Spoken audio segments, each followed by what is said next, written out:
Paz do Senhor, queridos. Vamos orar para iniciarmos nossa escola dominical. Pode ficar sentado. Senhor, muito obrigado por estarmos aqui na Tua presença, na Tua casa. Obrigado pelo dia com vida, pela oportunidade que o Senhor nos dá de estar contigo nessa casa. Abençoe os teus filhos que também estarão assistindo online à escola dominical. Que a Tua bênção, o Teu cuidado seja sobre a vida de cada um. É o que eu profetizo em nome de Jesus. Amém. Estamos falando sobre Espírito Santo, a autoridade do fruto do Espírito, e vamos desenvolver um pouco mais falando sobre a vida em relação ao fruto do Espírito. Vamos falar sobre o ponto 3, requisitos para a frutificação. Qual a página de vocês aí, aluno? 43, se está com a revista do professor, é 63. Requisitos para a frutificação. Tem um texto aqui que eu queria ler, mas não está na revista do aluno, então eu vou ler aqui, você só acompanha.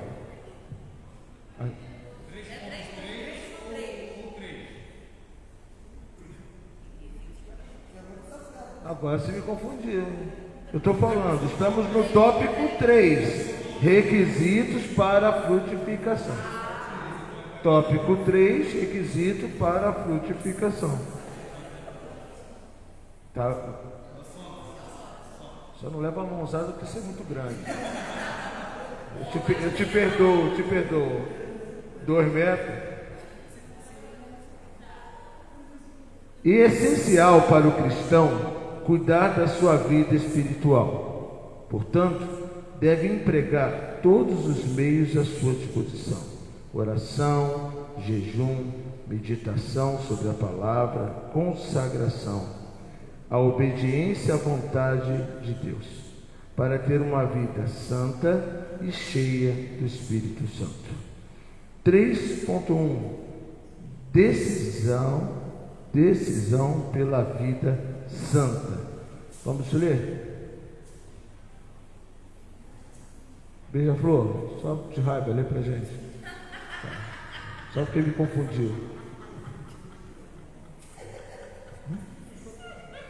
Se controla. 3.1 Decisão pela vida santa. Tanto no Antigo quanto no Novo Testamento, a santificação do povo de Deus é imprescindível para que haja frutificação espiritual. O Deus que exigia de Israel a santidade, hoje demanda de nós, pois fomos eleitos em santificação do Espírito. Muito bem, vamos ler Levítico 27. Levíticos, capítulo 20, versículo 27.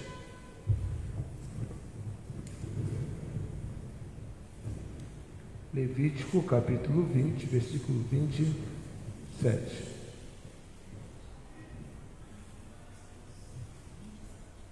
Amém? Alguém achou? Taleco, achou? Parabéns, Taleco. Parabéns. Escola Dominical sem óculos. Então, Gisele, lê para mim, por favor. Gisele é minha leitora oficial do seminário. Levíticos 20, versículo 7. Portanto, santificai-vos e sede santos, pois eu sou o Senhor, vosso Deus. Repete essa ordem, é uma ordem. Portanto, santificai-vos e sede santos, pois eu sou o Senhor, vosso Deus. Santificai-vos. Pronto, vamos entender? Primeiro, quero saber você, na sua cabeça, você lendo esse texto, o que você entende que é santificação? Você, quero ouvir sua opinião. O que você entende que é santificação? Quem falou separação? Diaconisa Fátima, eu ia falar Regina. Tudo a ver. Parece, né, Regina? Fátima. Santificação. Mais. Separado. Consagrado. Renúncia. Boa. Renúncia. Mais. Santificação. Preparação? Não. Hã? Busca. Santificação. Tem uma palavra que eu quero que você diga. Diga para mim. Não. Santificação. Pensa em santificação. Separação. Busca. Consagração. Santificação. Renúncia. Submissão. Perfeito. Está sem óculos, mas está funcionando. Submissão. Submissão. Não tem como. Tudo isso que foi dito aqui tem tudo a ver com santificação. Tudo a ver. Mas a gente tem um problema. Tudo está ligado, interligado, na verdade, à submissão. Uma vez um pastor amigo meu me orientando, e eu não ouvi a orientação do pastor, meu amigo, e acabei me arrebentando por conta disso, nas decisões que eu tinha que tomar. Ele me deu um livro. Paulo, lê esse livro. E o tema do livro era submissão. E eu li o livro e fala exatamente sobre isso. Que o que nos garante fazer dar certas coisas na nossa vida é submissão. Estamos aqui nessa manhã por submissão. Abrimos mão do pecado por submissão a Deus. Nós temos uma autoridade estabelecida sobre nós e nós nos negamos a ir contra Ele. Nós nos negamos a ofender quem Ele é. Nós nos negamos a decepcioná-lo, a afrontar a santidade dele. Nós nos negamos. Isso é muito importante que você entenda, porque se a gente pensa em uma vida de santidade, as pessoas confundem erro com santidade. Não, eu não posso ser santo porque eu sou imperfeito. E a Bíblia mostra o tempo todo isso. Deus cobrando. A casa de Israel era perfeito? Não. Mesmo sendo imperfeito, Deus fala santificados. A palavra aqui, naquele momento, era se separe. Se separe. Mas não era um separar, ficar longe, era um separar, se desprender. Quando os objetos eram santificados, consagrados a Deus, eles não podiam ser usados para outra coisa, só para aquilo. Teve um cantor famoso aí, gospel, que hoje a gente não pode mais dar opinião, né? Que dar opinião hoje é crime. Então, ele foi dar a opinião dele sobre a questão do cantor evangélico ficar entrando e se aprofundando no gospel, no secular. E disse: ele tem um chamado. Deus deu um chamado para ele. Essa mistura não é correta. Ou ele se consagrou ou não. E a gente lê isso aqui e fala assim, exatamente isso.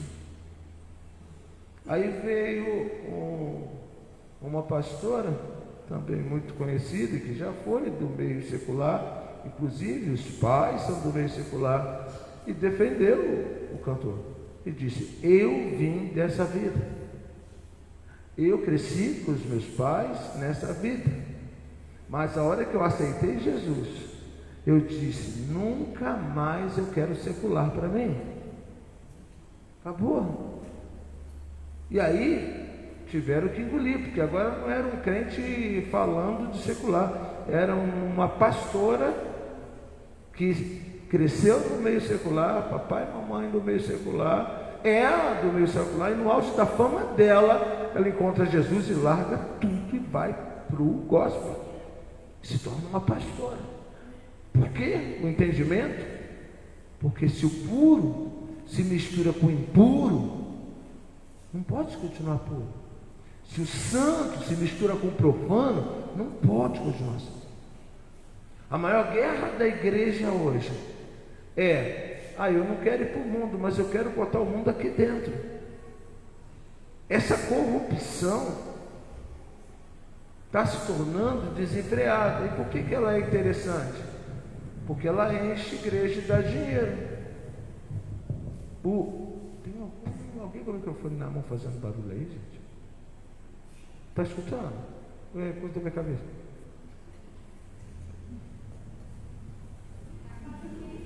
Oi? Espiritual. Desliga esse microfone, por gentileza. Eu falei assim, gente, não sou eu, gente. Tá assim? Fica um negócio meio espiritual. Eu assim, gente, esqueceu a porta do gato. Obrigado, Edson. Ajuda muito esse batuquezinho. Entendendo que não existe santidade na mistura. A igreja está se corrompendo por conta disso. No seminário nós tivemos uma aula assim, foi reveladora, né? Falando sobre o Islã, o Oriente, e como que a igreja foi se corrompendo por se misturar e aceitar, entrar tudo na igreja. Entrou política, entrou a influência do Estado, e ela gostou da riqueza que veio junto, e gostou dessa mistura, até uma hora que aí a pessoa diz, a igreja católica, que a história mostra corrompida, não tem nada a ver com a igreja primitiva. Quer falar isso, fale, mas você segue a história linearmente, você não vê uma outra igreja sendo inventada. Aquela igreja de Pentecostes, aquela igreja dos apóstolos, aquela igreja dos grandes homens de Deus que se sacrificaram, a história segue linearmente.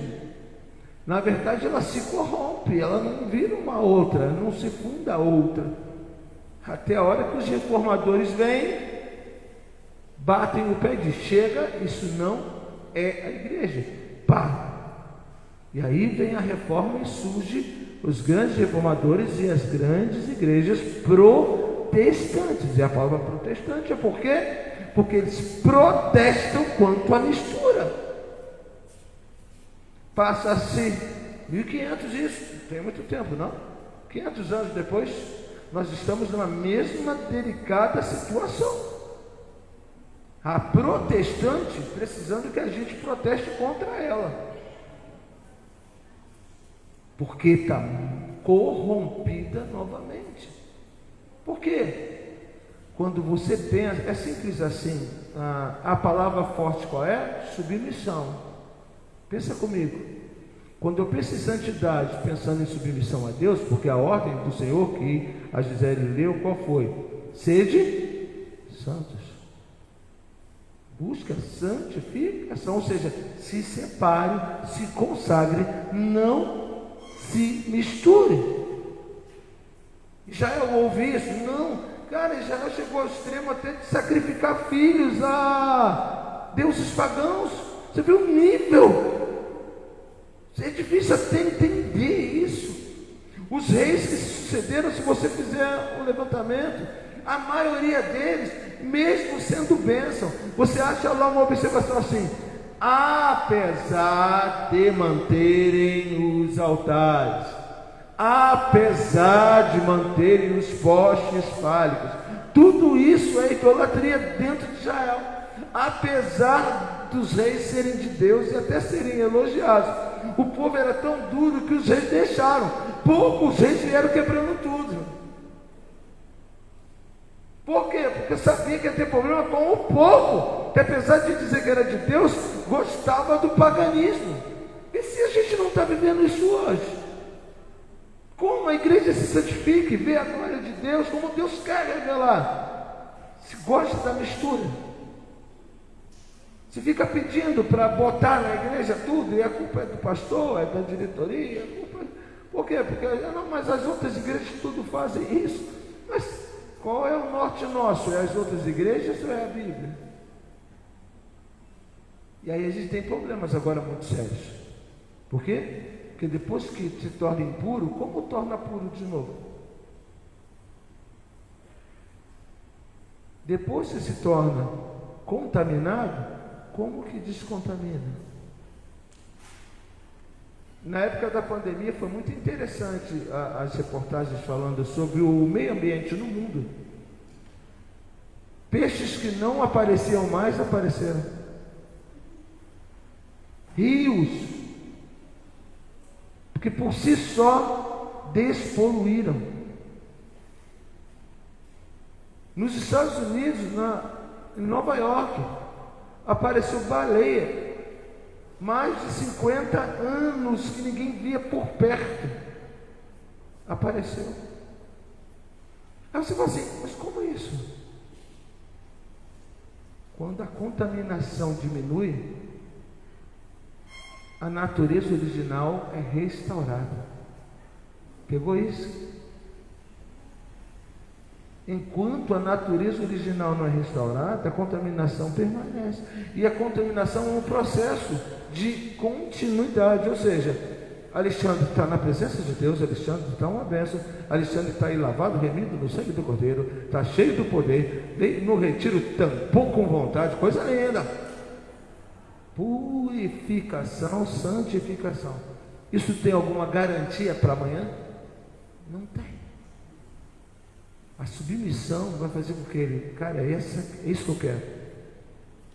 Eu não quero outra coisa, eu quero isso. É lindo o que aconteceu no retiro, é lindo. Mas aqui fora a gente tem que se submeter à vontade do Senhor e dizer assim, eu não quero perder isso. Eu não quero abrir mão disso. E aí, é claro, vem propostas, vem situações, porque a gente está no mundo, o mundo jaz no maligno. A gente está no mundo, mas a gente, aí não, passou da cota, isso me contamina. Não quero. Essa rodinha me contamina, essa amizade me contamina, esse ambiente me contamina, essa festa me contamina. Não quero isso. Esse papo nas redes sociais me contamina. Não quero isso, porque é minha escolha viver a santidade. É uma pena que a igreja não quer mais ouvir isso e nem quer mais entender isso. Quer se atualizar, quer dar um upgrade na santidade, dizendo, não precisa de tudo isso, não. Quer usar a graça de forma distorcida para justificar o pecado? Quer aquela linha de pregação que coloca ele, faz o que você quiser, porque você já é salvo? Isso é muito bom, é muito gostoso até pensar assim, porque ia facilitar muito o processo, mas é enganoso. O Senhor continua cobrando santidade, Jesus vem cobrando santidade. Os apóstolos, Paulo então é muito severo em cobrar santidade. Paulo vem, quebra no meio para a igreja de Corinto, porque estava agindo como uma pagã até para a ceia. Estava fazendo banquete dizendo que era ceia. Ele vem, sem pena. E ele deixa muito claro, não estou falando de ser perfeito não, que nem eu sou, quem dera. Estou falando de escolha. A igreja tem que escolher uma vida de separação, de consagração, de santidade. E aí tem um alerta: sem isso, ninguém vai ver Deus. Você já leu isso, não leu? Sem santificação, ninguém vai ver Deus. Eu não sei você, eu vi Deus de pertinho no retiro. Assim, eu vi Deus de pertinho, de dar medo, em alguns momentos, dar medo, porque a gente lembra quem a gente é. Por quê? Separação, consagração, não perfeição, separação, consagração, submissão. Por que a gente não pode viver isso? Porque quando chega aqui fora, as nossas escolhas se tornam duvidosas, e a gente tem que aprender. O Espírito Santo, ele permanece num ambiente de santidade. Pega isso. O Espírito Santo, ele permanece num ambiente de santidade. Se o ambiente não é mais puro, ele não permanece. Isso não é maldade, não é falta de amor de Deus. É porque o Espírito Santo não vai se contaminar se quem quer o Espírito Santo na vida não se consagra, não se santifica e não se separa. Aí você vê a pessoa pegando, embicando na lama, nadando, pulando de cabeça na lama, você fala assim, mas por quê? O Espírito Santo já foi, já recuou. E é um processo muito sensível. Existem alguns seres vivos que eles só permanecem vivos em total pureza. Inclusive, para a natureza, quando eles aparecem, é sinal que está muito puro aquele ambiente. Se a água estiver muito poluída, por exemplo, você não vê água viva. A água viva, ela aparece quando a água está pura. Se estiver poluída, ela some. Peixes, eles não ficam em área poluída, eles vão se afastando. Aí aquela turma que gosta de pescar na praia, vai ficar lá, nada, não dá peixe. Por quê? Porque a água está poluída e o peixe vai indo para o fundo, onde a água está pura. Ele procura a água pura. Isso é a natureza. E isso vai acontecendo na natureza, com plantas, com animais, vai acontecendo. Seres que buscam pelo ambiente puro, ou então eles se afastam, porque eles não sobrevivem naquele ambiente. O Espírito Santo não permanece no ambiente que não é puro, ponto. E não adianta tentar arrumar a justificativa, vai sofrer a perda do Espírito Santo. Aí você vê a pessoa dizendo, não, eu sou templo do Espírito. Depende. Fica a dica. Você é templo do Espírito Santo? Depende. Se o templo estiver puro, sim. Se o templo se tornar impuro, não. Toma cuidado, porque nós dependemos do Espírito Santo para tudo. A ausência do Espírito Santo coloca a gente em total falência espiritual. Vocês entendem isso?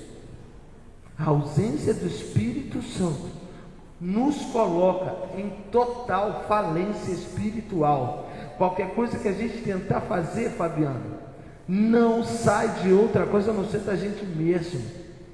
Você vai ouvir alguém cantando cheio de Espírito, você vai ouvir alguém cantando sem o Espírito, você vai dizer assim, meu Deus, o que aconteceu com aquela pessoa? Você vai ver alguém pregando cheio de Espírito, você vai ver alguém pregando sem Espírito, vai dizer, meu Deus, o que aconteceu?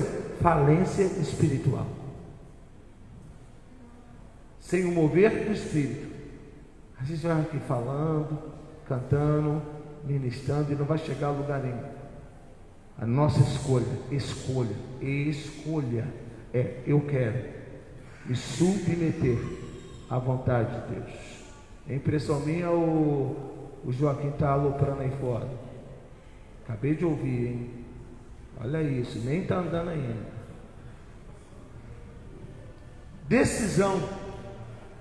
Decisão pela vida santa. Segundo, vida devocional ativa. Josmar, lê para a gente.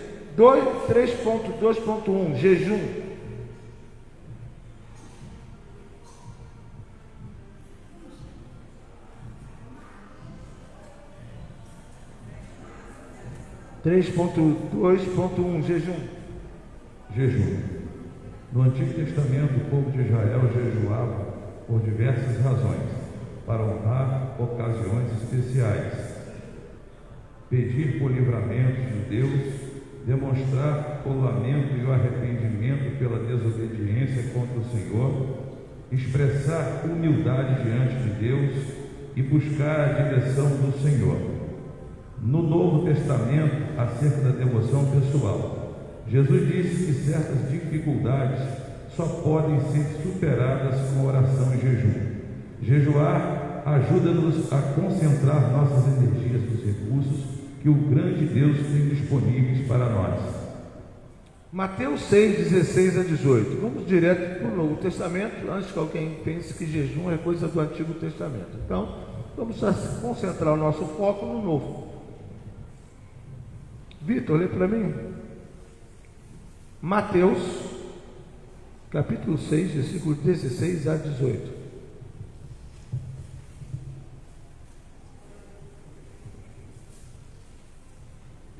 pouquinho porque é o Edson. Se der um pique, não volta mais, a gente perde o menino aí. 16 a 18. E quando jejuardes, não vos mostreis contristados com os hipócritas, porque desfiguram os seus rostos. Porque se desfiguram os seus rostos, para que os homens pareçam que jejuam. Em verdade vos digo que já receberam o seu galardão.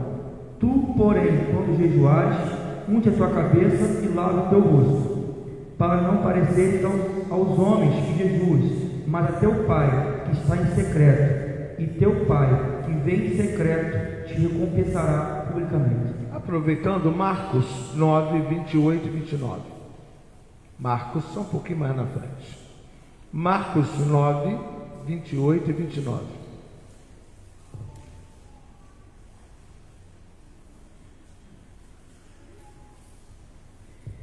E quando entrou em casa, os seus discípulos lhe perguntaram à parte: Por que o não podemos nós expulsar? E disse-lhes: Esta casta não pode sair com coisa alguma, a não ser com jejum e oração.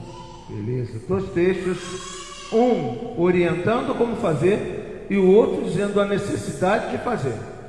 Ambos, orientação de Jesus, ambos no Novo Testamento, para não correr o risco de imaginar que não é mais necessário, é coisa do Antigo Testamento. Pronto, o jejum é tão necessário hoje como no Antigo Testamento. Teoria e prática. Primeiro texto explica por quê. O segundo, a necessidade de fazer. Pergunto: qual a sua opinião? Eu gosto de opinião. Qual a sua opinião sobre jejum? Para você. Quero opinião, não tem certo ou errado, quero opinião. Qual a sua opinião? Se alguém pergunta, lê, ouve falar e fala assim: por que crente faz jejum? Qual a sua opinião sobre isso? Maurício. Dali, Maurício.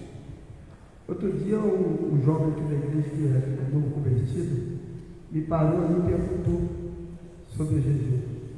Ele falou: mas qual é a necessidade de fazer jejum? Eu falei: o jejum é um momento de dedicação, de consagração, um momento que você se abstém das coisas para você se dedicar à oração. Então é um momento de separação, um momento de exclusivo. Eu expliquei isso para ele e essa é a minha opinião. Perfeito.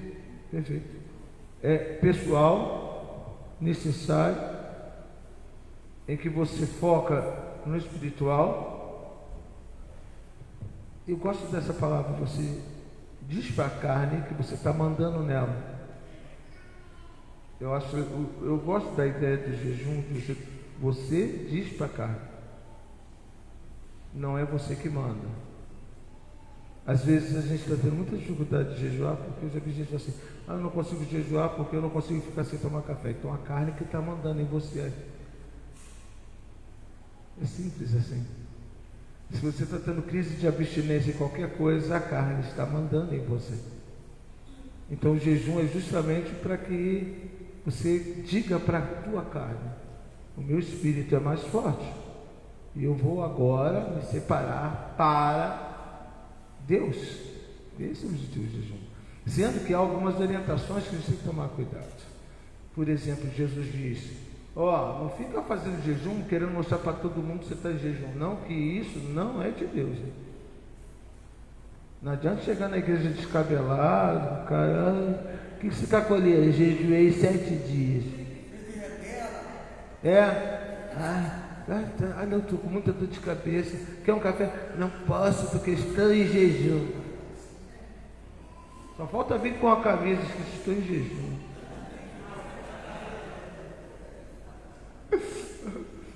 Não é esse o objetivo. Jesus deixa muito claro isso, é muito pessoal, é muito seu, então não precisa. Não precisa se mostrar, não precisa aparecer, não precisa fazer sinal para todo mundo. Eu estou em jejum. Faz o teu propósito, é você com Deus, eu não tenho que ficar relatando isso, acabou. A Rose, eu perturbo a Rose, tadinha.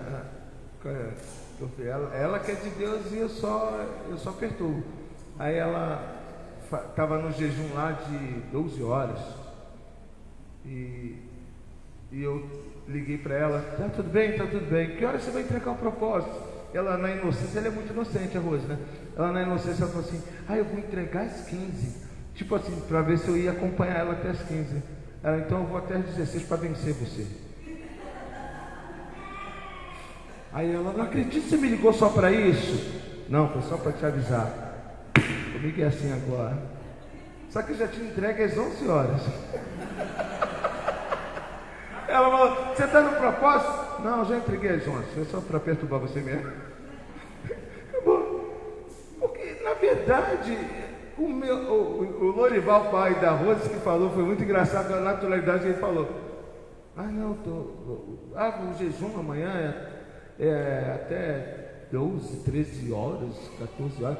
Aí o Lorival, eu faço o meu jejum, faço de 1 hora, Deus já recebe. Eu me arrepiei, Lorival. Você é muito de Deus. Caramba, o pessoal se morrendo de fome para se consagrar. E disse, passou 1 hora e Deus já recebe. Mas eu nem me meto nisso, né? Sei lá qual o trato dele com Deus. Eu só sei que o jejum ele é pessoal. É seu propósito. É seu trato com Deus. Não diz respeito às outras pessoas. Por isso, Jesus deixa muito claro, não tem que ficar alardeando sobre o que você faz, é seu. O segundo ponto sobre jejum que é importante esclarecer é o que eu deixo de comer no jejum. Posso beber água? Não posso beber água? Querido, o jejum, ele é um propósito seu com Deus. O propósito que você estabelecer é o que você tem que cumprir. Eu fico sem comer, eu fico sem beber. Não, água eu bebo, comida não. Tá bom. Agora, só vou te dar uma ideia, os viciados da igreja. Você deixar de comer ou beber uma coisa que você é viciado e dizendo que isso é propósito, não é, isso é tratamento químico.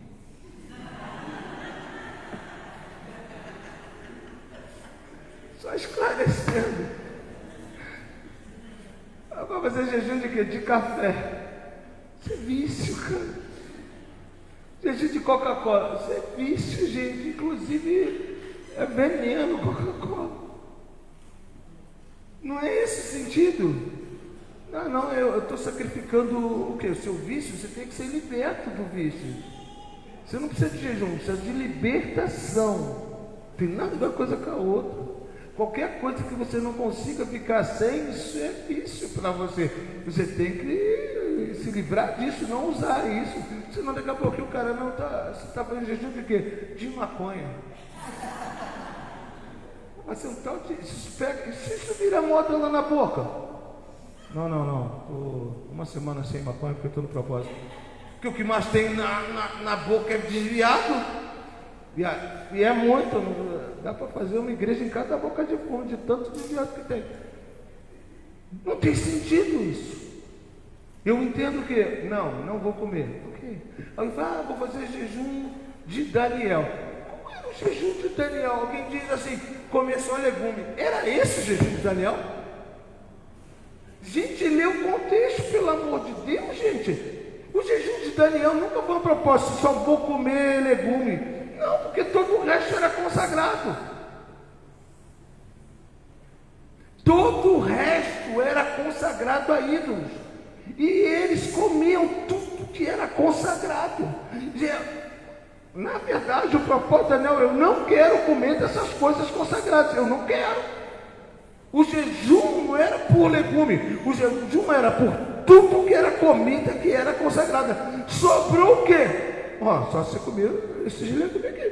Porque isso aqui que não é consagrado. Porque carne, os banquetes, tudo é consagrado. Já é consagrado quando era feito. A única coisa que ele conseguiria comer sem ser consagrado, legume. Aí alguém disse, não vou fazer o jejum de Daniel. Qual é? Eu vou comer só legume. Era simples assim? Não. E o texto deixa muito claro. Daniel escolheu não. Ele não escolheu jejuar pela comida daquela terra. Não, ele escolheu não se contaminar. O propósito era: não vou me contaminar. E aí teve toda uma preocupação. Mas você começou isso aí, você vai ficar abatido. Quando você for se apresentar, você vai estar abatido. E ele não. E o texto continua relatando, dizendo: quando ele se apresentou junto com os outros, ele estava mais saudável visualmente que todos os outros. A gente tem que tomar cuidado, porque mas eu já ouvi várias vezes. Você ouvir várias vezes não significa que é verdade na Bíblia. Gente, vamos, como a gente aprende em interpretação da Bíblia, Adriano, vamos levantar a pedra e ver o que tem debaixo, né? Vamos ser curiosos. Peraí, deixa eu entender isso aqui. Deixa eu compreender exatamente o que quer dizer. Senão diz: mas eu vou fazer um propósito. Você que decide. Isso é muito pessoal. Não existe um certo e errado. Existe a escolha. Mas algumas coisas precisam ser eliminadas. Jejum de coisas que você é viciado não serve para propósito. Serve mais para libertação. Não adianta. Vou fazer jejum de carne. Eu faço. O preço que a carne está.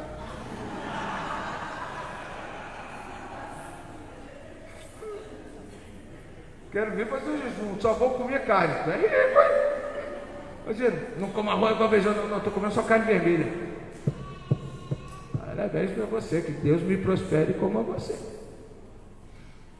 Escolhas para o jejum. Escolha na sua rotina. Por que eu digo escolher a rotina? Porque, por exemplo, se eu não tomo café da manhã, não é um sacrifício fazer o jejum pela manhã. Eu não gosto. Tem gente que não gosta de comer nada de manhã. Se eu não gosto de comer nada de manhã, qual o sacrifício? O que eu faço? Não, eu almoço. Eu não gosto de comer nada de manhã, eu almoço direto. O almoço vai ser o sacrifício. Pegou? Por isso que é tão individual o jejum. Por isso ele é tão peculiar entre você e Deus. Não pode estabelecer uma regra padronizada para todo mundo, porque o que é sacrifício para um não vai ser para outro. No meu caso, eu vejo o pessoal falando: acho legal isso, né? Não, porque eu orei pelas madrugadas buscando ao Senhor. Eu digo: para mim não serve, porque eu nem durmo de madrugada. Eu cheguei de Vassouras ontem 2 e pouca da manhã. Eu fui dormir 4h15 da manhã. Peguei minha bacia de fruta, já era 3 e pouca. Vi um filme, muito bom por sinal. O filme acabou, eu olhei: eita, 4h15. Aí eu disse: agora eu vou orar a Deus, porque estou na madrugada. Nem com sono eu estava, eu deitei, porque senão arroz e briga. Aí eu fui, deitei. Gente, 7h15 eu acordei. Aí eu falei: caramba, não estou sem sono já nenhum. Levantei, me arrumei, preparei a escola dominical, olhei para o relógio, ainda era 8h10. Aí fiquei no sofá, esperando da hora para vir para a igreja. Não adianta falar para mim que vai ser um sacrifício, chefe Mindó, olhar de madrugada, porque de madrugada eu nem durmo. Mas tem gente aqui, que eu sei que é filho de vó, dá 10 horas já está batendo a cabecinha. Que tem uns aí que eu não vou falar o nome, que faz seminário, depois das 10 só vê o olho virando assim. Esse acordar 3 da manhã é sacrifício. Vou botar para despertar 3 horas e vou orar 3 horas da manhã. Aí é sacrifício. É pessoal. Mas você tem que, por isso é importante você ter uma vida devocional. Por isso é importante essa vida ativa ser tratada no peculiar a você. Seja lá dentro desse ambiente de jejum, o que realmente você entende que é sacrifício para mortificar sua carne e para ter o seu momento mais espiritual. Vitor?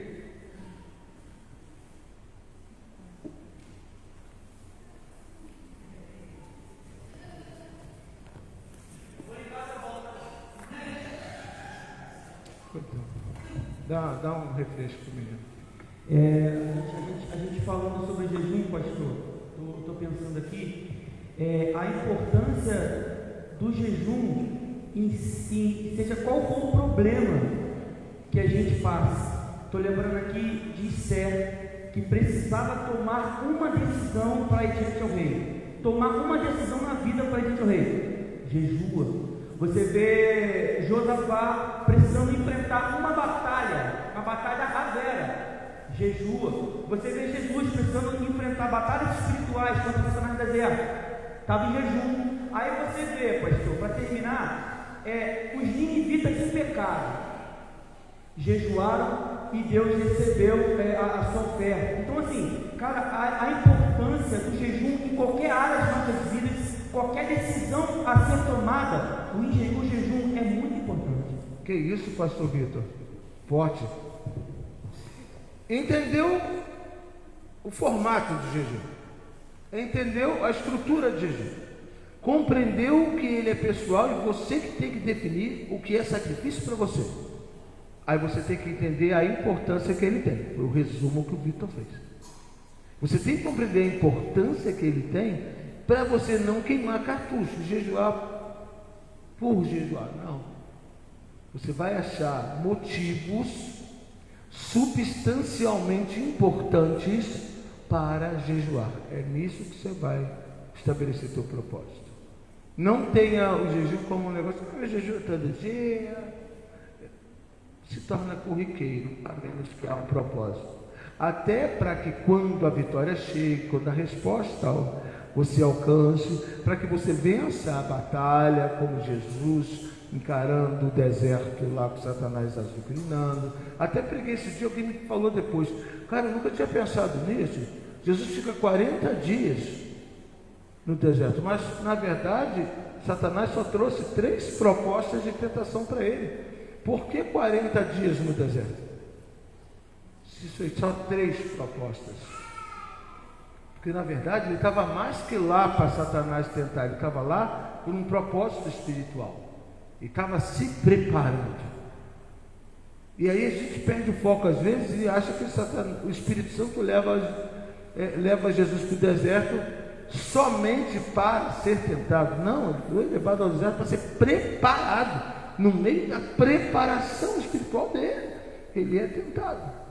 A gente tem que compreender quem nós somos, nossas limitações, nossas fraquezas. Em cima delas, nós mantemos uma vida espiritual de oração, porque isso vai fazer diferença. 3.2.2 3.2.2 oração. Pastora Jaqueline, diga para mim, por favor.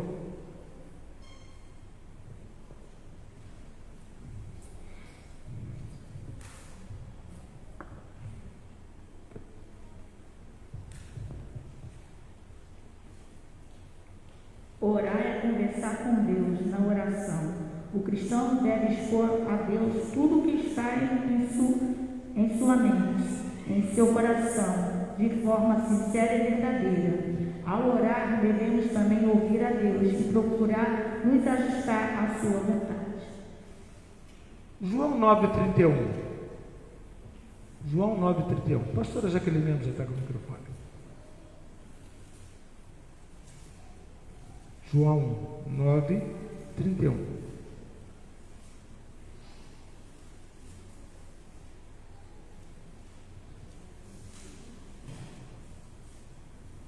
Orar, nós sabemos que Deus nos ouve, a pecadores, mas se alguém é temente a Deus e faz a sua vontade, a esse ouve.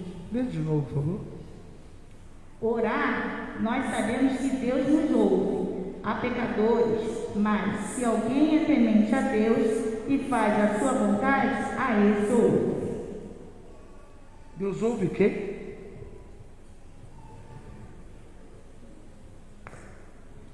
Deus ouve quem?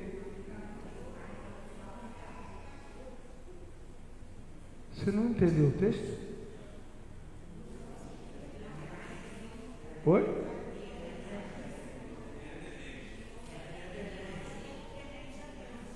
Orar você pode orar. Orar você pode orar. Mas quem Deus ouve?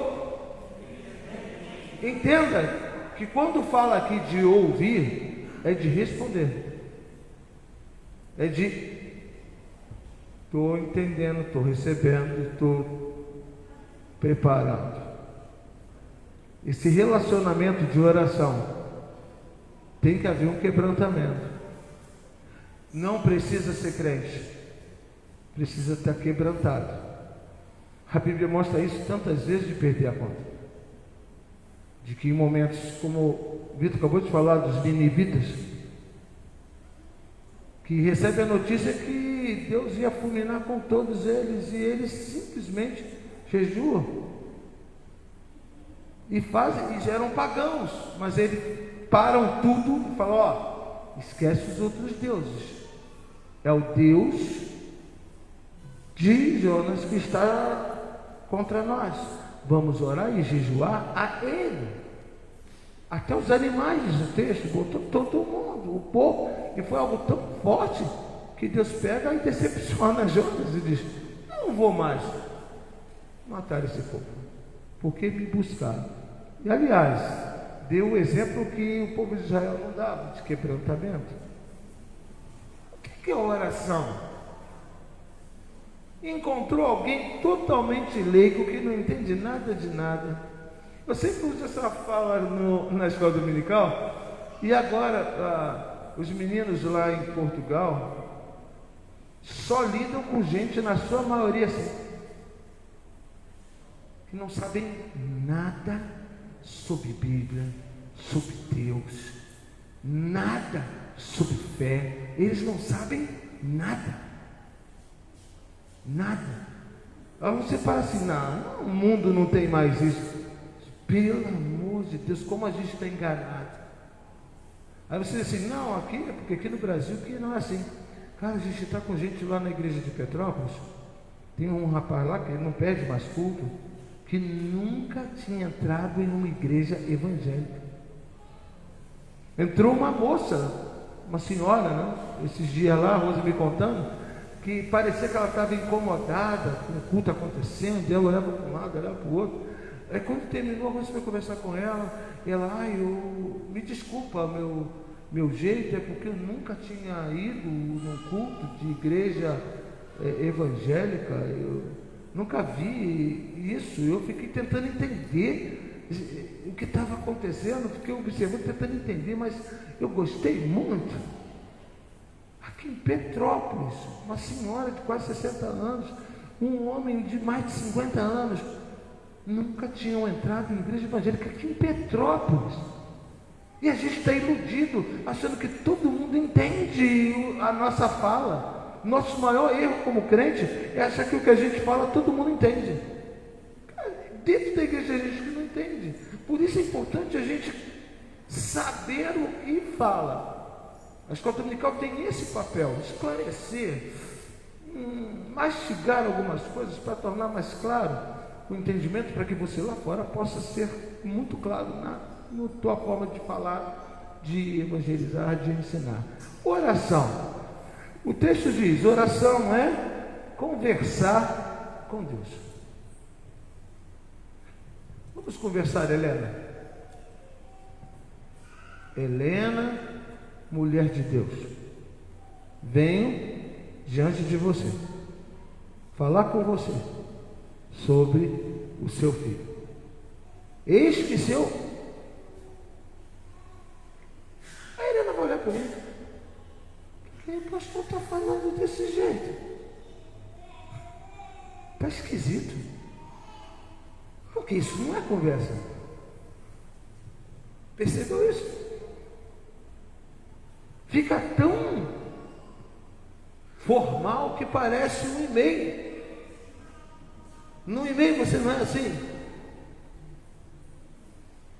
Se é conversa, algumas formalidades precisam ser quebradas, senão não é conversa. Eu estou gostando de algumas pessoas que fazem intercessão aqui na igreja, cara, que elas estão se soltando mesmo. Eu gosto disso.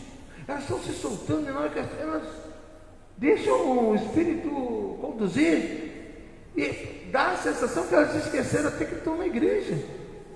Quebram a formalidade e simplesmente intercedem, conversam com Deus e levam todo mundo junto. Pergunto sem querer resposta: que tipo de oração você faz no teu dia a dia? Formal a ponto de você ficar até constrangido quando fala? Usando palavras que nem verdade são, que tem muito isso nas orações muito formais? O Senhor conhece meu coração e sabe que tudo que o Senhor me pede eu faço. Aí, se eu sou Deus, não tenho muita paciência, você está de brincadeira. Para agora. Você está de brincadeira. Você falou isso para mim. Essa semana eu te pedi uma coisa e você não fez. Que papo é esse?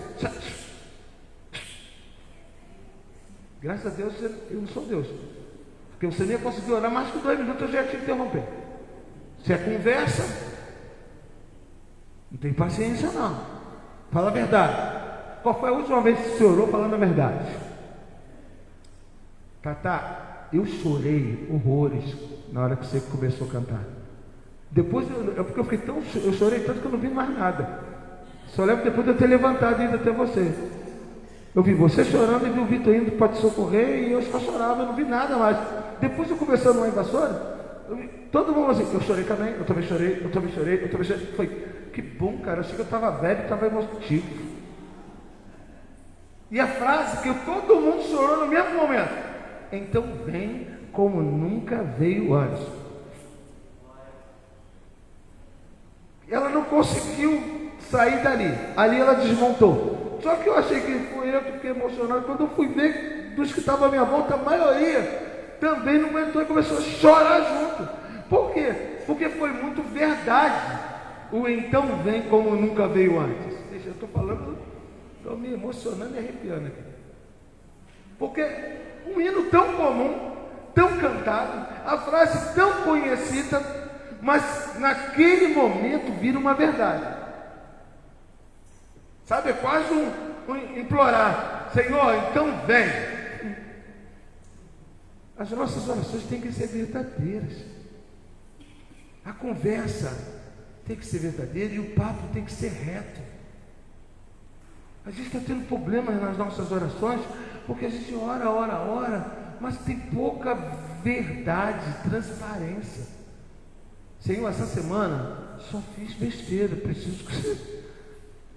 Não é melhor? Ah, Senhor, o Senhor sabe de todas as coisas. Então para que conversar com Deus se Ele já sabe? Eu passo, você fala assim: você ora o dia todo? Você, é muito complicado orar o dia todo. Se é formal, é estranho. Se é conversa, você passa o dia todo. Não é conversa?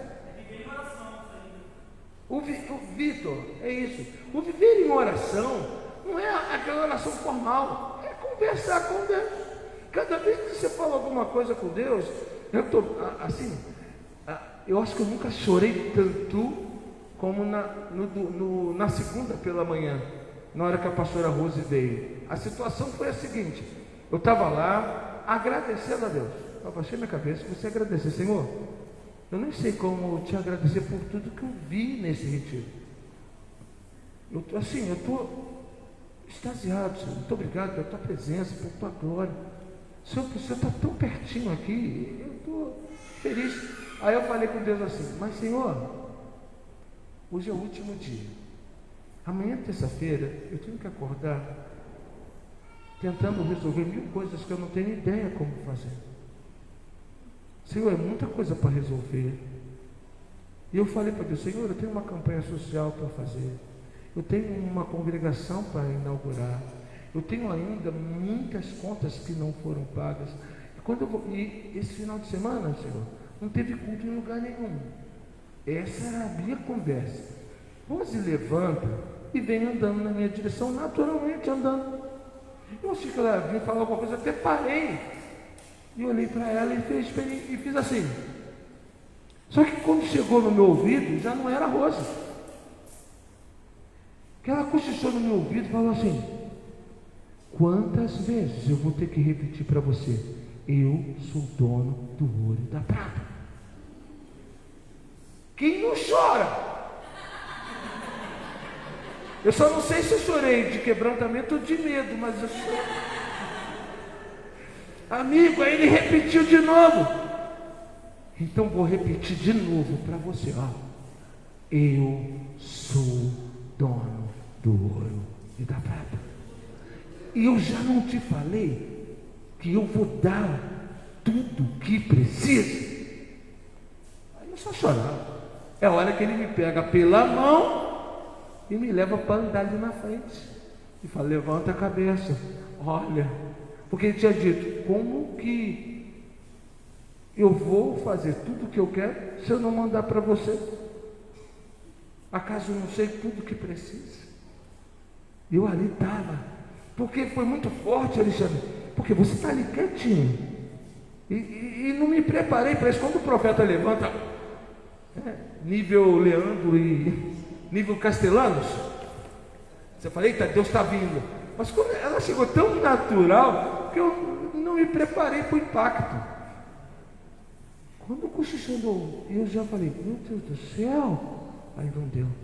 Mas ao mesmo tempo, aquela minha conversa ali com ele, eu vi ele fazendo questão de me responder também ali na hora. Priscila, pelo amor de Deus, Deus responde, gente. Deus responde. A oração não pode ser um monólogo que só você fala, só você fala, só você fala, só você fala, só você fala, só você fala e depois acaba. Oração é diálogo, conversa entre duas pessoas, diálogo. Você tem que aprender a dialogar. Fale, mas ouça. O Senhor fala. Ele fala na palavra, Ele fala no coração, Ele usa pessoas e Ele fala mesmo. Nós temos que aprender. Alexandre, deixa o menino rodar, não, correr.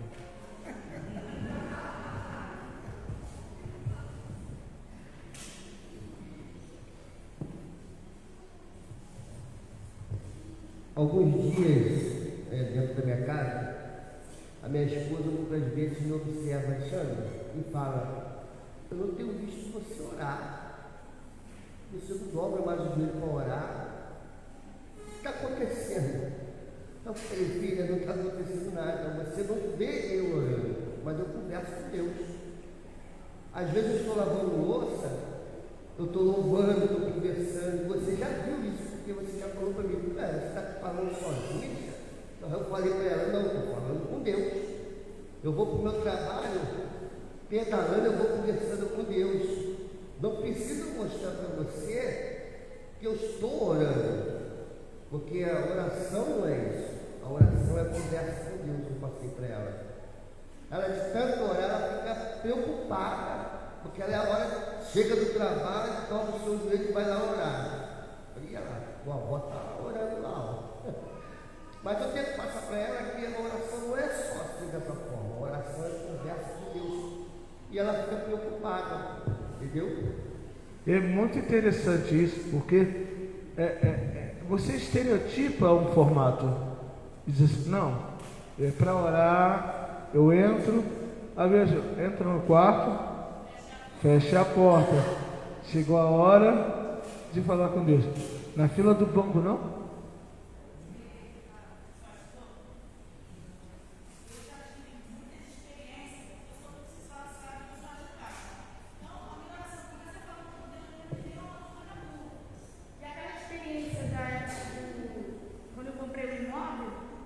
Eu falei, Senhor,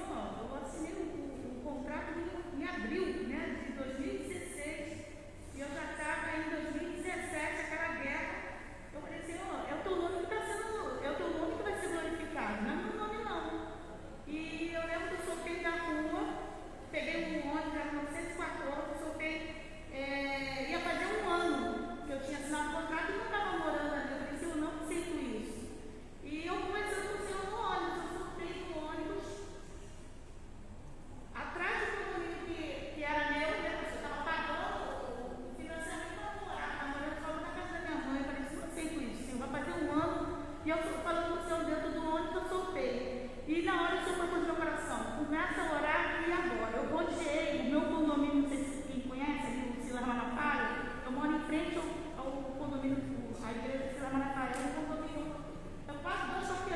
2 contra 2. E eu comecei a botar a mão.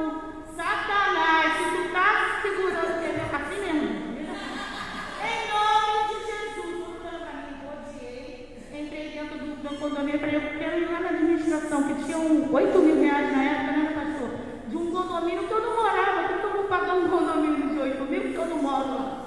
E eu tinha que pagar para pegar a chave. Aí eu falei assim, eu sou proprietária, não pode ir, mas eu sou proprietária, eu quero ir lá na administração. E eu começando por ela assim. Aí o síndico foi, né, lá, o gerente, me deu o valor, botei a mão em nome de Jesus. Eu vou pagar isso. Como o meu apartamento é Garden, então ele tem, né, a varandinha dele, né, Garden, e eu falei assim, eu quero ir lá. Eu botei a mão lá nos vidros, em nome de Jesus, Satanás que vai sair, rodeei de novo, gente. Aí fui no outro condomínio, voltei, rodeei de novo e fui. Só que um dia antes eu falei assim, Senhor, se tu não crer, eu creio que eu vou pegar essa semana, eu não sei como, que eu não tenho como pegar. Eu vou comprar a chave, um chaveiro. Deus é fiel. O Senhor vê que eu creio nisso na rua. No dia seguinte fiz isso, na sexta-feira, lembra, pastor? Eu fui e peguei a chave. Para honra e glória ao nome do Senhor.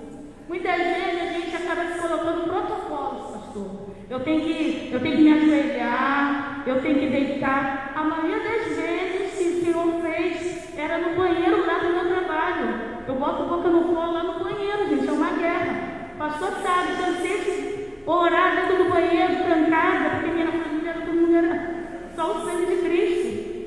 E eu orava dentro do banheiro. Eu oro dentro do banheiro do trabalho. Eu oro na rua. E a maioria das vezes, meu pastor, o Senhor falou comigo nos lugares mais inusitados. Por quê? É comunhão, é conversa. E se você conversa com seu pai, você conversa em qualquer lugar.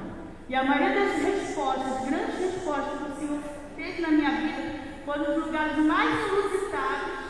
Porque se você fala com seu pai, você não tem um protocolo, você tem a sinceridade, você tem rasgar, né? Rasgar o coração.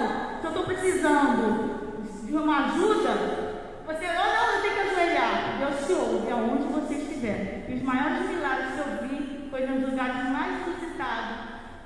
Sim, claro, eu não estou falando que eu não oro, né, de joelho, que eu me coloco, claro que sim, mas muitas vezes o Senhor me deu, né, a resposta nos lugares mais inusitados, porque é comunhão, gente, é conversa. Você tem que conversar com seu pai em qualquer lugar.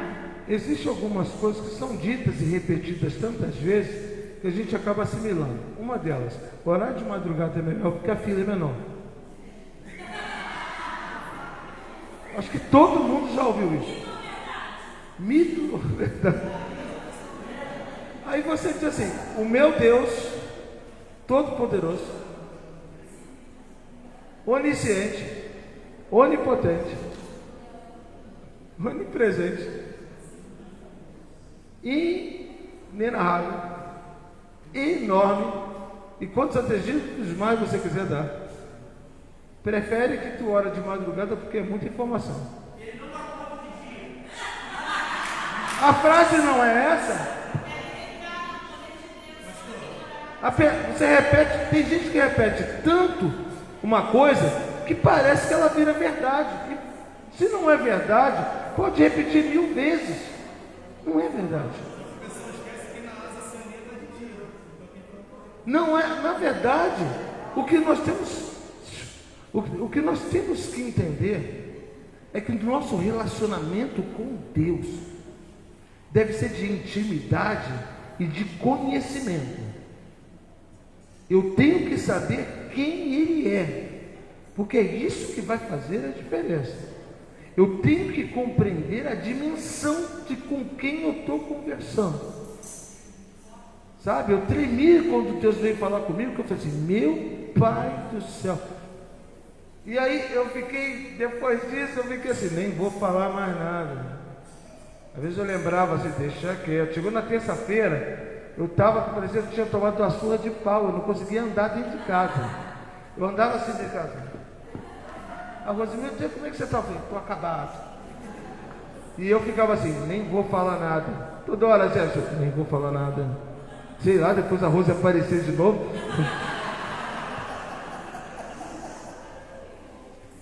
Quando chega quarta-feira, eu falo, fui para o escritório, falei, vamos lá. O que dá para resolver, resolva. O que não dá para resolver, o Senhor já disse que vai mandar depois. Acabou. Foi assim. Essa intimidade ela é gostosa, desde que você entenda que ela é uma via de mão dupla. Onde algumas coisas que você pede, você tem que justificar. Por que você está pedindo isso? E quem é você para pedir isso? Como diz aí agora, né? Quem é você na fila do pão? Para pedir coisas para Deus que Ele não dá para ninguém. Por que Ele tem que dar para você? Eu tenho muito medo, Jéssica, de pedir algumas coisas para Deus que eu preciso. Será que eu já não passei da cota? Você tem essa sensação às vezes? Eu fico assim, cara, Ele já deu tanto, gente. Sabe, será que não é petulância pedir mais alguma coisa? Eu fico assim, meu Deus do céu, mas eu fico assim, mas eu preciso, né? Eu tenho que resolver, eu chamo para mim a responsabilidade de tudo, mas eu com muito medo. Mas por quê? Porque intimidade, cuidado, intimidade não é abuso. Quando que a intimidade não é abuso? Quando você lembra com quem você fala. Se você não lembrar com quem você fala, você acaba sendo desrespeitoso, abusado, porque você esquece com quem você está falando. Ele é pai, você pode tratar como filha, como filho, sim, ele gosta disso, gosta, e ele trata com você assim, mas lembra quem ele é. Eu dei um passa-fora em alguém essa semana, porque eu tinha dado uma orientação. Ok. Aí, quando eu voltei, fez? Não, porque eu vi aqui e achei por bem fazer de outro jeito. Quem é você?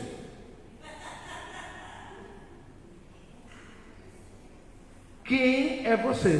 Se a gente já tinha acertado. Eu não estou pedindo sua opinião. Eu acertei e quero que você só faça. Só não usei a frase, né? Quem é você na fila do pão? Mas foi basicamente...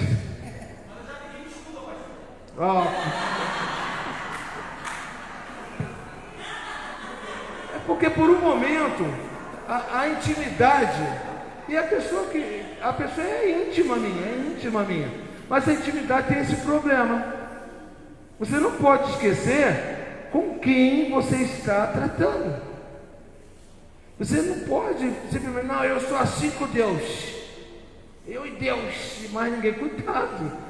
Você tem que lembrar quem Ele é, né? Porque o mesmo que leva para o céu, manda para o inferno. É o mesmo. O que dá vida é o que tira a vida. É o mesmo. A oração, ela é poderosíssima. A oração do justo pode muito em seus efeitos. É extraordinário isso. Mas lembrando com quem você está tratando. Lembrando que a negativa de Deus não é opcional a você. Não quero. Mas eu vou fazer assim mesmo, porque eu acho. Por isso tem gente se arrebentando, porque confunde. Nós temos que orar com vontade, no formato que você se sente melhor, em qualquer lugar, a tempo e a fora de tempo. Ore sem cessar. Deu para ajoelhar, ajoelha. Deu para levantar a mão, levanta. Deu para deitar no altar, deita. Deu para chorar, chora. Fique à vontade, mas se relacione com Deus. Estudo bíblico, para a gente fechar esse tópico. A atitude devocional imprescindível à frutificação é meditar na palavra, que significa pensar profundamente, estudar.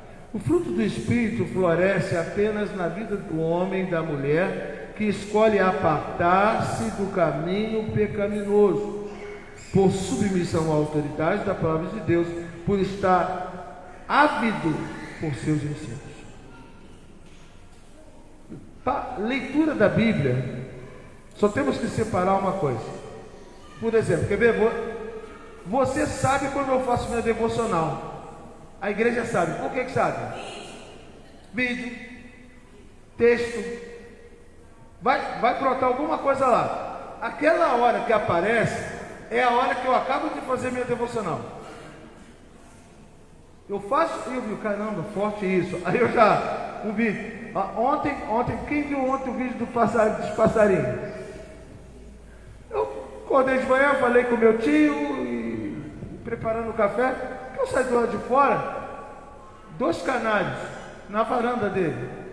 Eu, tio, tem 2 canários aqui na varanda. Eles estão esperando a comidinha deles. Porque todo dia eu coloco, só que eu ainda não fui lá fora, e eles já ficam ali esperando. Aí meu tio falou o que deu start. Porque eles sabem que eu vou lá colocar. Na hora deu estalo, bem, caraca, eu já corri pro celular, botei o celular, meu tio foi, eu botei lá meu celular e comecei a filmar. Olha isso, gente, não é possível. O passarinho consegue esperar com tanta confiança. Vou ficar aqui porque vai chegar o que eu preciso. E a gente que tem um Deus tão poderoso entra em pânico. E aí eu termino dizendo, a gente tem que aprender. Tem que aprender a esperar e a confiar mais. E aí meu tio foi lá, botou o alpístezinho deles, e eles foram lá, comeram. Por quê? Porque eles estavam esperando, porque sabiam. A gente sabe quem é o Pai que a gente tem. A Bíblia é para ser estudada, meditada e aplicada. Eu faço a devocional primeiro aplicando para mim, para depois aplicar para outros. Isso é regra. Eu não coloco nenhuma coisa na rede social que primeiro não tenha sido uma verdade para mim. O negócio de recortar e colar, porque eu achei muito legal, eu não gosto disso. Você vai ver sempre algo que Deus falou comigo, há uma palavra para mim. E eu, às vezes eu boto lá para o grupo de motivacional, às vezes eu boto lá nas redes sociais, às vezes eu boto no grupo da igreja, às vezes eu coloco em tudo. Quem está em tudo fica assim, Nita, vem em tudo. Meu Deus do céu. E às vezes, não, isso aqui eu não vi, isso aqui está só em algum lugar. Mas por quê? Porque na hora de você, caramba, isso aqui é para todo mundo, gente. Isso aqui é específico para a igreja. Eu vou botar só lá no grupo. Mas por quê? Porque na hora que eu estou lendo, eu estou meditando. Igreja, se você passa o dia inteiro sem ler um texto bíblico e meditar nele, você já está com problema. Bíblia é alimento. Bíblia é alimento. Meditar, pensar profundamente a respeito dele, estudar. Você tem que ler o texto e dizer como isso se aplica para mim. E hoje, pelo amor de Deus, gente, hoje é fácil demais. Eu tenho o Bíblia Online baixada no meu celular. Eu chego de manhã, aperto lá, já vem. Às vezes aparece o texto, eu gosto, já leio, aí eu abro, leio o texto todo, já fico ali. E assim vai. Tenha seu momento, não tem desculpa. Você faz isso em qualquer lugar, usa o celular para tanta besteira e coisas importantes, às vezes não tem como, não tem tempo, se o celular fica na tua mão o tempo todo. Claro que tem tempo, você não dedica tempo. Mas entenda, alimento é palavra, não tem outra fonte de alimento, é palavra. Medite e cresça na palavra. Essa vida devocional vai levar você a crescer cada vez mais em nome de Jesus. A gente para por aqui. Vamos voltar em 3.3 na próxima semana. Obediência aos apelos do Espírito Santo. Senhor, muito obrigado por estarmos aqui na tua casa aprendendo da tua palavra. Que tudo que temos estudado aqui não sirva apenas para teoria, mas para uma vivência, para uma prática diária em nossas vidas. Abençoe os teus filhos que estão presenciais, online, que a tua bênção os acompanhe. Em nome de Jesus. Amém.